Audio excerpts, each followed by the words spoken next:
Allahu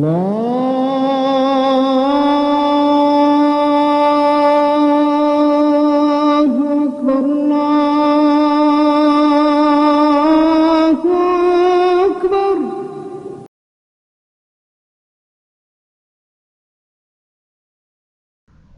Dalam Al-Quran, Allah Subhanahu wa Ta'ala berfirman, "Innama yakhshallaha min ibadihil ulama." Hanya saja yang takut kepada Allah itu adalah para ulama. Ulama diambil dari bahasa Arab danlah menjadi bahasa Indonesia, adalah menjadi bahasa Arab alim ulama. Alim artinya satu orang yang alim. Kalau ulama jamak beberapa orang yang alim, orang yang mengetahui. Dalam ayat tadi Allah menggambarkan yang akan takut kepada Allah itu hanyalah para ulama, berarti orang-orang yang berilmu. Maka takut kepada Allah itu harus diawali dengan ilmu. Tanpa ilmu tidak mungkin awak akan takut kepada Allah. Makanya disebutkan juga awaluddin ma'rifatullah. Awal dari agama kok adalah mengenal Allah. Lah punya ilmu tentang Allah, disitulah wak yakin Allah sebagai Tuhan, sebagai yang disembah. Disitulah munculnya rasa takut.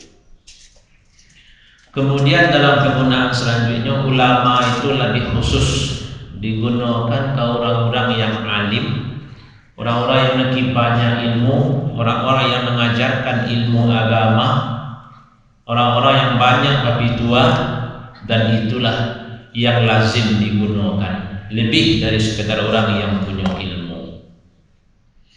Keutamaan ulama itu sangat banyak yang digambarkan di dalam ayat, di dalam hadis, dalam perkataan para ulama. Rasulullah SAW pernah bersabda, "Al-ulama warasatul anbiya. Fa innal anbiya lam yuwarisu dinaran wala dirhamah. Innama warasul ilma faman akhazahu faqad akhadha bihazin wafir." Ulama itu, para ulama adalah pewaris para nabi. Sesungguhnya para nabi tidak mewariskan dinar, indak lo dirham, indak ameh, indak lo perak. Tapi anbiya, para nabi mewariskan ilmu. Siapa mengambil warisan para nabi itu, warisan ilmu yang dibawa oleh para rasul, para nabi, faqad akhadha bihazin wafir, itulah orang yang sangat beruntung. Itulah ulama pewaris nabi. Di saat Rasulullah SAW menyebutkan, maksud beliau adalah Rasulullah, wa inni atqakum, orang yang paling bertakwa di antara kamu. Maka setelah wafat Rasulullah, orang yang paling mulia itu adalah para ulama. Makanya dari awal awak ceramah di mimbar kota Juli tahun 2007 sampai kini, mungkin sebagian besar ceramah awak itu banyak membahas masalah ulama, sejarah ulama.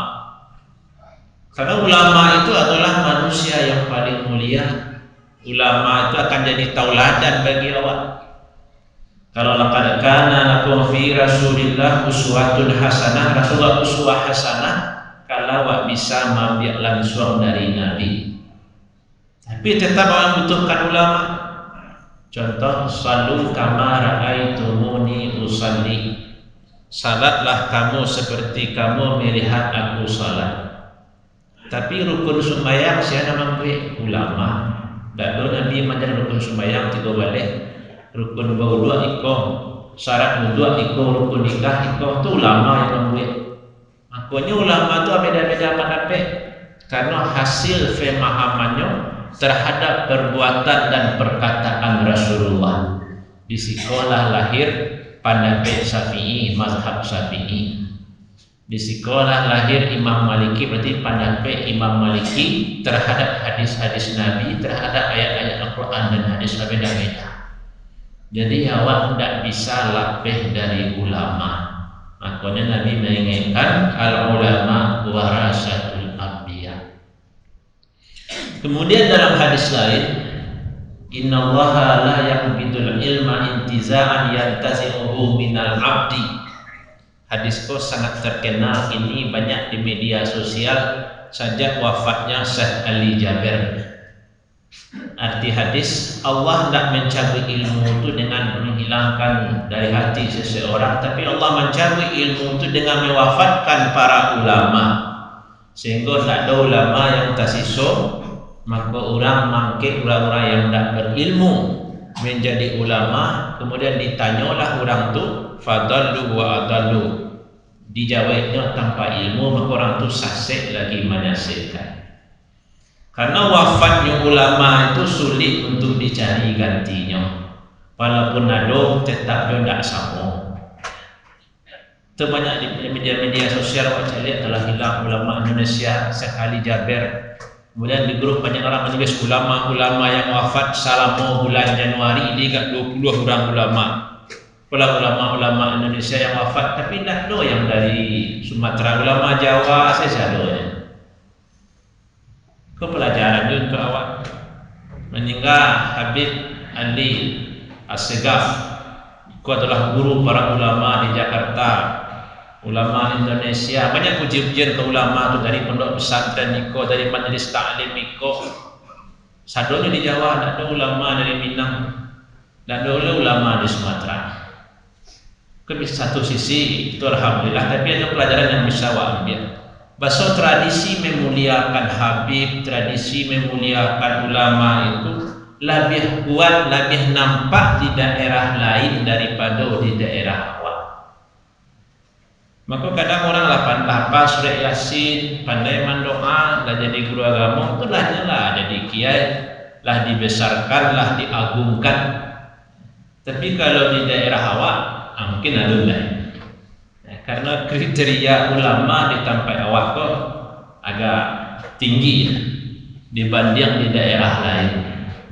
Makanya ada alumni Mesir, balik tahun di Mesir, tahun itu 80-an, beliau pulang, tiba di Jakarta diimbau oleh Arifta Mansur kurang meninjau, masih ada hubungannya Buya Hamka, mengang di Jakarta.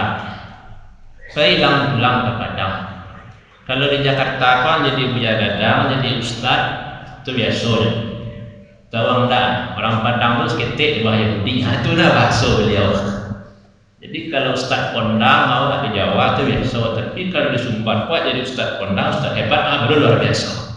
Karena tipe masyarakat, setuju tak setuju, tapi itulah realita masyarakat awal.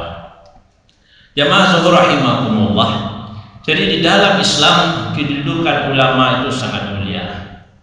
Dalam hadis lain, wa ya'rif li'alimina haqqahu. Tidak termasuk golongan kami orang yang tak menyayangi anak-anak ketek, menghormati orang-orang gadang, dan mengetahui kedudukan orang alim di antara kami. Pada antara pesan Rasulullah, menghormati orang alim.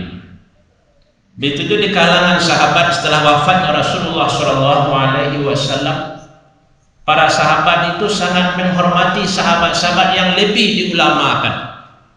Jadi walaupun sahabat Nabi itu sadonya dididik oleh Rasulullah, banyak yang hafal Quran, hafal hadis, tapi yang diulamakan, yang berhak untuk berfatwa indah lo sadonya.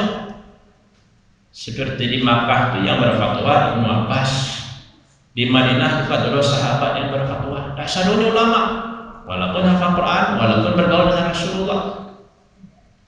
Dan mereka sangat menghormati sahabat-sahabat yang lebih diulamakan. Di antara contoh yang sangat terkenal adalah Zaid bin Sabit.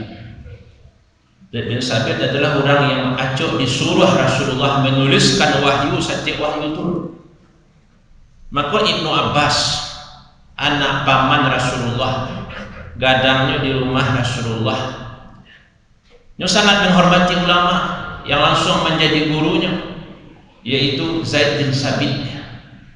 Maka satu kali Zaid bin Sabit naik katih kenderaannya, mungkin katih kuda atau naik katih unta.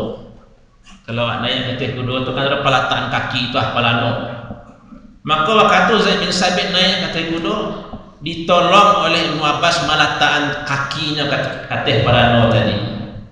Kata bin Zaid bin Sabit, ma haza ya ibna ammi Rasulillah, yang engkau perajokan wahai anak paman Rasulullah.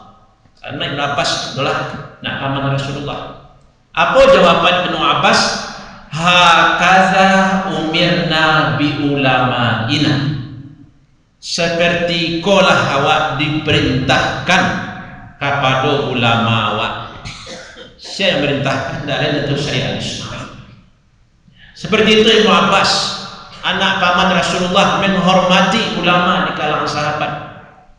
Dan Ibnu Abbas bukanlah orang sembarangan. Dari segi nasab anak paman Rasulullah, termasuk sahabat yang paling banyak meriwayatkan hadis, dan sahabat Nabi yang paling paham tafsir Al-Quran. Dan pernah didoakan oleh Nabi Muhammad, Allahumma faqihhu fid din wa 'allimhu ta'wil. Ya Allah, jadikanlah Ibnu Abbas itu paham agama, wa 'allimhu ta'wil, dan ajarilah tafsir Al-Quran. Makanya Ibnu Abbas itu kemudian digelar orang turjumanul Quran, orang yang paling mengerti tentang tafsir Al-Quran. Dan di musim haji, Ibnu Abbas itu pernah menafsirkan Al-Quran sesuai dengan keilmuan. Berkomentar ulama-ulama lain, andailah ceramah Ibnu Abbas itu didengar oleh orang Dailam, orang suku-suku Arab, la aslamu, mereka akan segera masuk Islam. Bagusnya penafsiran dari Ibnu Abbas. Seperti itu hebatnya Ibnu Abbas, nyo tetap hormat ke ulama lain, sampai ditolongkannya ulama memasangkan terempal. Demikianlah dalam sejarah Islam. Demikiannya ulama-ulama berikutnya, mereka saling menghormati. Jamaah zuhur rahimakumullah. Dan di Minangkabau, wajah lihat dalam sejarah, dalam kampung-kampung, orang Minang pun memuji para ulama. Dihormati alim ulama, suluh bendang dalam nagari, jadi pelita, jadi penerang, itulah ulama. Kemudian disabitkannya alim ulama nan malam berintangan kitab, siang tagak babi tua. Dalam ibarat lain, nan malam baca min kitab. Jadi ulama itu adalah orang yang akrab dengan kitab, yang banyak membaca, banyak keilmuannya. Di Minang pujian itu kadang berisi perintah.